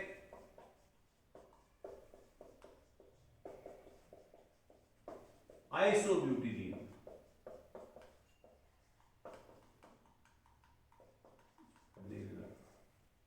आइसोब्यूटिलीन इसका हो जाएगा आईपीसी में 2-मेथिल प्रोपवनीन। क्यों हुआ बताओ? क्योंकि अंकन किधर से करना है? अंकन करना है बहुबंध की तरफ से, डबल बॉन्ड की तरफ से। डबल बॉन्ड को एक नंबर दे दिया, इधर से करें तो एक नंबर पे आ गई, ये 2 पे मेथिल है तो क्या नाम होगा इसका? 2-मेथिल। ये देखा 2 पर 2-मेथिल प्रोपवनीन। अब मेरा क्वेश्चन है कि आपको यदि ये पूछा जाए C4H8 के समावयवी लिखिए। देखो ऐसे क्वेश्चन सबको आने चाहिए, सिर्फ ऐसे नहीं है किताब में लिख दिया उसको आपने पढ़ लिया कहते आ तो रहा है। आ रहे को ढूंढना कि आ रहा है तो इसका क्वेश्चन क्या आएगा, क्वेश्चन क्या मिलेगा, ये बहुत जरूरी होता है आपका ना।